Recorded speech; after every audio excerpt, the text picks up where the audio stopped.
Bienvenue dans ce marché parlé. Je suis en train de me balader pas loin de la place des Vosges, toujours en recherche de mon appart. Et aujourd'hui, alors j'improvise à 100%, donc tu me pardonneras si c'est un peu incohérent, mais je voulais te parler de liberté et de sécurité. Et c'est vrai que souvent quand on prononce ces deux mots-là, liberté et sécurité, il y a une sorte de bug chez la personne qui t'écoute et qui dit mais attends, tu peux pas avoir de la liberté si tu veux de la sécurité, ou alors tu peux pas avoir de la sécurité si tu veux être libre.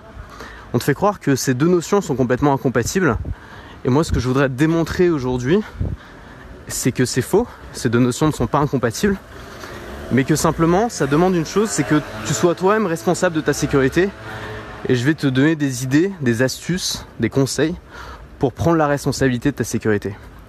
Et je pense que c'est très dangereux en fait, cette croyance populaire que plus t'as de sécurité, moins tu peux avoir de liberté, parce que ça permet à beaucoup de gens d'avoir du contrôle sur nous, de nous manipuler, d'avoir plus de pouvoir toujours sur nous.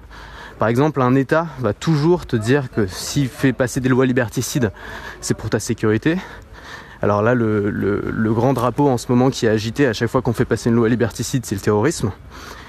C'est dommage, c'est triste, mais faut bien comprendre que ça nuit à nos libertés. Quand on va fouiller dans nos données personnelles, quand on va vérifier notre connexion internet, quand on va demander 50 000 questions à la douane, ben on est un pays qui ressemble parfois plus à la Corée du Nord qu'à un pays libre, et on se dit toujours pays libre, et donc il faut faire très attention à ça, je pense.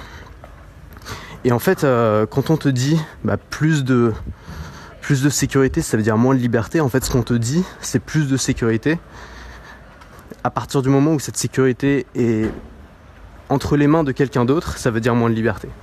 En gros, ce qu'on te dit, c'est pas plus de sécurité, c'est moins de liberté. C'est nous qui contrôlons ta sécurité et tu n'es pas responsable de ta sécurité. C'est ce que vont te dire ton banquier, c'est ce que va te dire ton employeur, c'est ce que va te dire le système parfois dans lequel tu vis, ton assureur, c'est aussi ce que peut te dire parfois tes parents. Te dire sans moi t'es rien, sans moi t'es en danger, sans moi t'es pas en sécurité. Et ces choses-là, au lieu de nous mettre vraiment en sécurité, au contraire elles nous fragilisent, elles nous font perdre notre estime de nous, notre confiance en nous, et elles nous rendent dépendants, et c'est souvent l'objectif qui est visé par ces personnes qui nous disent ça, par ces personnes qui nous disent que sans eux on n'est pas en sécurité, et donc c'est pour ça que c'est très dangereux, et que c'est un sujet qui me tient à cœur. En fait, la vraie question, c'est pas est-ce qu'on a moins de sécurité quand on veut être libre. La vraie question, c'est la responsabilité. Il y a une chose, pour le coup, qui est vraie, c'est que quand on veut être libre, on devient responsable. Ça ne veut pas dire qu'on n'a plus de sécurité. Ça veut simplement dire que cette sécurité ne sera plus gérée par les autres. Ça veut dire que tu deviens responsable de ta sécurité.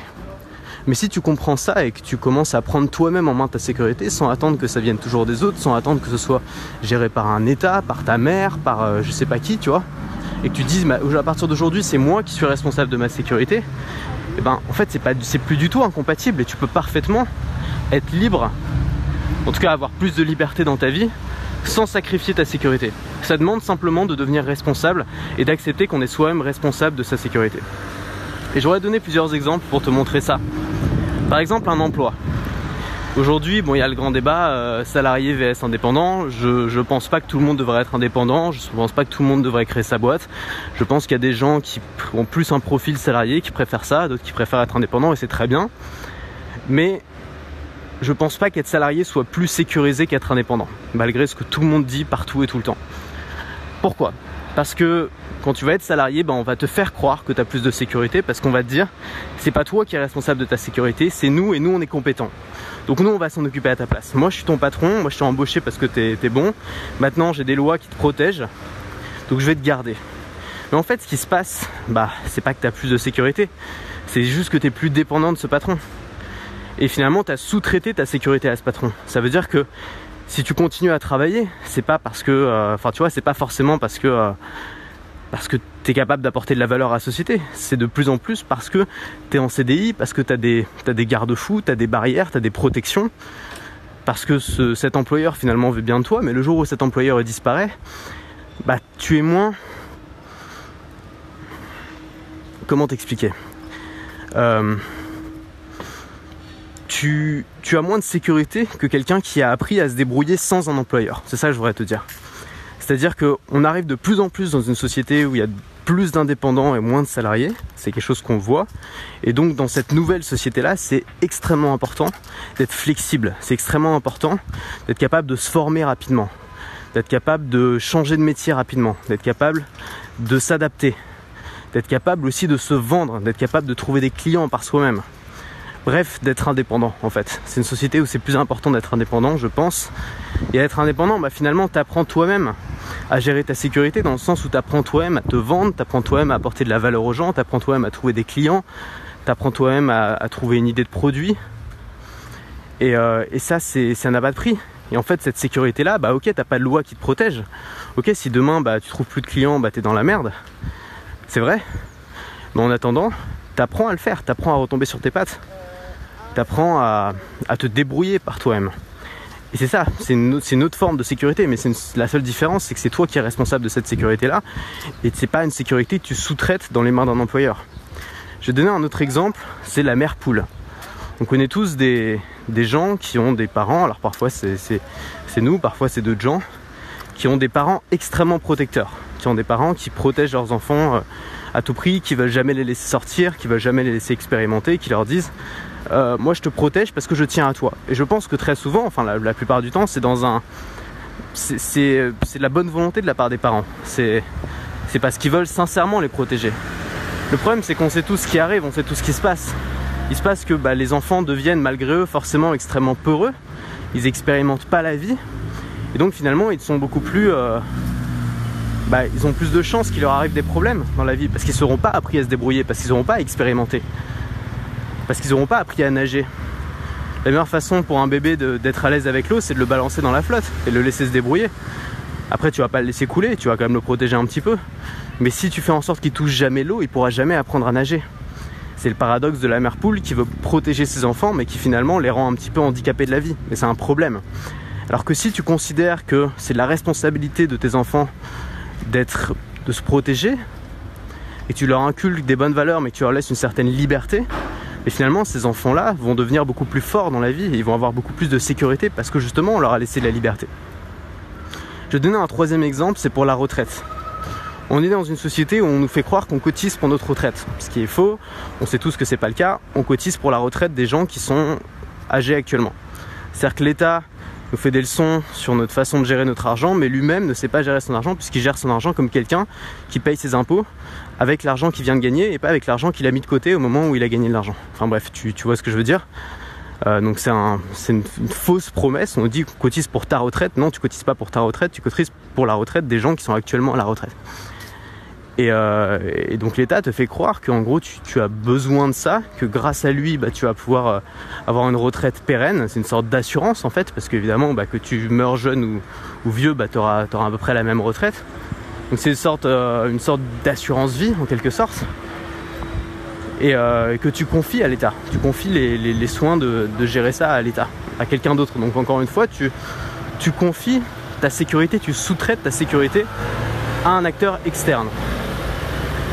En tant qu'entrepreneur, tu cotises pas forcément pour ta retraite. Moi par exemple, je cotise pas pour ma retraite, donc ça fait que tu as moins de taxes, tu as moins d'impôts, mais c'est toi qui es responsable de mettre de l'argent de côté, ce qui fait que tu peux gérer ça comme tu veux.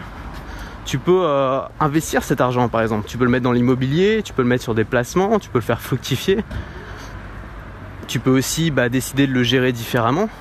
C'est toi qui as le choix. Alors évidemment, c'est pas toujours facile, on peut mal le gérer cet argent, mais c'est toi qui es responsable de ta sécurité. Ça veut pas dire que tu n'as plus de sécurité, ça veut juste dire que c'est à toi de t'en occuper, puisque finalement cette retraite que tu n'auras pas, c'est de l'argent que tu vas pas donner aux impôts. Donc c'est toi qui vas t'en occuper, et cette fois tu vas vraiment cotiser pour ta retraite au lieu de cotiser pour celle des gens actuellement sans trop savoir ce qui va se passer quand tu seras vieux. Mais là tu cotises réellement pour ta retraite, donc c'est plus sécurisé.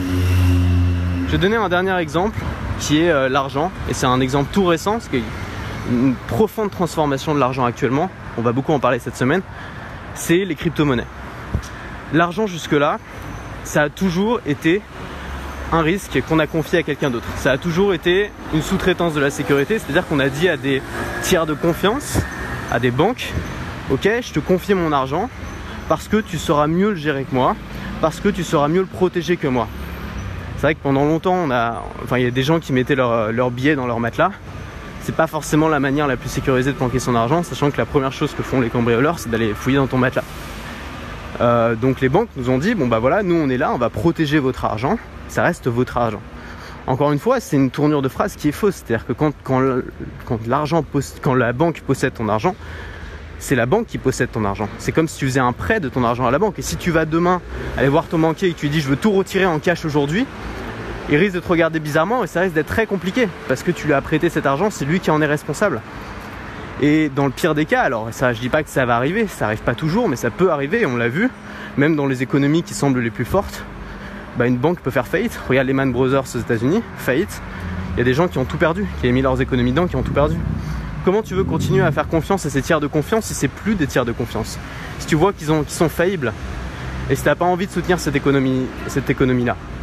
Alors la solution avant, c'était de garder de l'argent, d'imprimer des billets, enfin pas d'imprimer des billets, je vais avoir des problèmes moi, de retirer des billets pardon et de les planquer. Mais c'est pareil, tu vois, ça fait beaucoup d'argent, beaucoup de liquide qui peut être trouvé, tu peux te faire cambrioler, c'est pas tellement une solution. Et aujourd'hui, il y a une solution qui est en train d'apparaître, c'est les crypto-monnaies. Les crypto-monnaies sont une vraie révolution parce que pour la première fois, tu n'as pas besoin d'avoir un tiers de confiance, tu n'as pas besoin de faire confiance à une autorité, puisque bah, finalement l'argent est public, l'argent est noté dans une sorte d'immense réseau d'ordinateurs. Il n'y a plus besoin, c'est la technologie de la blockchain, fait qu'il n'y a plus besoin de tiers de confiance. Et donc ton argent, bah, tu peux directement l'envoyer à quelqu'un sans que ça passe par une entité centralisée, sans que ça passe par quelqu'un qui va dire sécuriser cet argent, et de manière beaucoup plus simple et moins coûteuse. Et cet argent-là, bah, tu peux le stocker de manière différente. C'est-à-dire que il t'appartient vraiment cet argent-là. Tu peux le stocker sur une clé, tu peux le stocker sur un bout de papier, tu peux même le stocker dans ta tête. Ça veut dire que si un jour, bah, je sais pas, tu te fais, t'as un problème, tu dois quitter ton pays d'urgence, bah tu vas pas passer la douane avec, 50 000 euros en billets de banque. Par contre, tu peux passer la douane avec tout ton argent, même si tu l'as pas sur un support physique, parce que tu peux retenir la clé dans ta tête. Et ça, c'est extraordinaire. C'est la première fois qu'on peut véritablement posséder son argent, dans le sens où t'as pas un État qui peut le réquisitionner à tout moment, ou une banque qui peut en avoir besoin pour autre chose, ou voilà, quelqu'un qui peut finalement, une autorité qui peut ponctionner dedans. C'est-à-dire que ton argent t'appartient vraiment, tu peux l'emmener où tu veux. On peut pas te forcer à le donner, parce que tu peux le posséder d'une manière digitale, d'une manière virtuelle. Et ça, c'est une vraie révolution. On va en parler toute la semaine parce que pour moi, c'est un peu un des grands piliers de la liberté, c'est l'argent. C'est un des domaines dans lesquels tu vois, beaucoup de gens ont cherché comment avoir leur liberté là-dessus, mais ils l'ont pas trouvé. C'est très difficile, tu vois. Et pour la première fois, l'argent peut vraiment t'appartenir à 100%. Et ça, c'est une énorme révolution. Alors évidemment, dans ce podcast, je suis pas en train de te dire d'être en mode anarchique. Je suis pas en train de te dire que l'État sert à rien. Je suis pas en train de te dire qu'il faut plus, tu vois. Je suis très content qu'il y ait une police. Je suis très content que l'État nous protège de cette façon-là.